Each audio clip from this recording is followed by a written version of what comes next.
की, लेकिन दोस्तों दिक्कत यह है कि इंग्लैंड वाले ढंग से रो भी नहीं पा रहे हैं। क्या बोलकर रोएंगे? इंडिया ने खराब पिच बनाई, अब तो मैच 2 दिन में खत्म भी नहीं हो रहे, तो ऐसा कोई सीन भी नहीं है। जिस पिच पर हमारा एक अकेला बल्लेबाज 200 रन बना रहा है, वहां उनकी पूरी टीम मिलकर मुश्किल से 100 क्रॉस कर पा रही है। ये भी नहीं कह सकते कि सारे एक्सपीरियंस लौंडे खिला लिए क्योंकि सरफराज और यशस्वी ने मारा, भैया उन्होंने मारा। और ये भी नहीं कह सकते कि इंडिया के पास युवा जोश था क्योंकि रोहित और जडेजा दोनों ने पेला है। ऐसे में इंग्लैंड वालों की खुन्नस कहां निकल रही है पता है आपको? मैं आपको बताता हूं कि इंग्लैंड वाले जलील होने के बाद किस तरह से कोप कर रहे हैं। वीडियो ध्यान से देखना, इसको लाइक करना और चैनल को सब्सक्राइब करके जाना, ठीक है?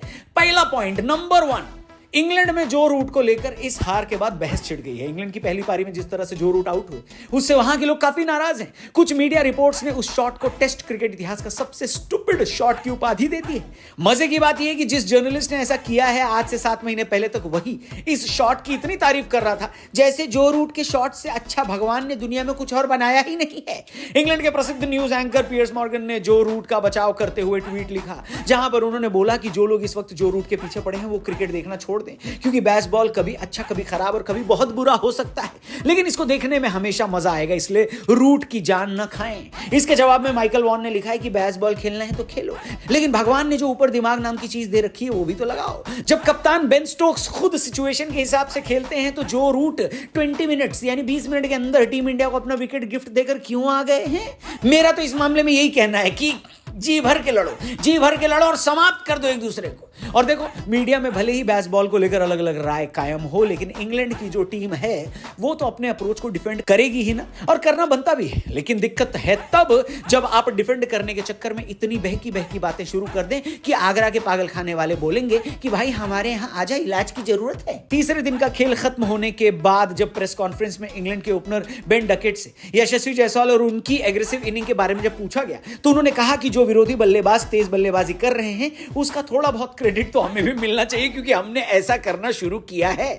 मतलब मान गए भाई, जबरदस्ती का क्रेडिट लेने के चक्कर में अब देश के नेता दूसरे नंबर पर आ गए हैं। पहले पर तो अब इंग्लैंड की क्रिकेट टीम है जिनको लगता है कि टेस्ट क्रिकेट में तेज खेलकर इन्होंने बड़ी नई चीज कर दी है। बेटा, जब तुम लोग ये डिसाइड कर रहे थे ना कि क्रिकेट में तेज खेलेंगे और अपना करियर बनाएंगे तो ये नहीं तो वो, उस टाइम पर वीरू पाजी ऑलरेडी टेस्ट में T20 खेला करते थे, क्या समझे?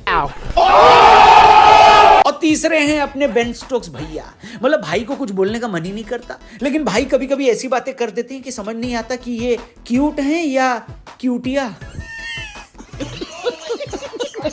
अरे पिछले मैच में बेन स्टोक्स कह रहे थे कि अगर इंडिया ने 600 भी बनाए तो हम चेस करने की कोशिश करेंगे। अब की बार हमने लगभग उतना टारगेट दे दिया तो चड्डी आगे से गीली पीछे से पीली हो गई। अरे बाप रे, ये तो धोती खोल रहा है। बेसबॉल की सारी हवा निकल गई। अब भाई ने नई बकैती पेल ली है, कह रहे हैं कि हम 2-1 से पीछे हो गए तो क्या हुआ, 2 टेस्ट मैच बाकी है और हम 3-2 से सीरीज जीत जाएंगे। हाँ भाई बेन स्टोक्स, हम भी 4 दिन में पेट इन कर लेंगे अपना, है ऑफिस में बॉस की चुगली करने की बजाय काम पर ध्यान देंगे हैं, और 2024 में देश के प्रधानमंत्री भी हम ही बनेंगे। क्यों मोदी जी? आप लोग रोना बंद कीजिए।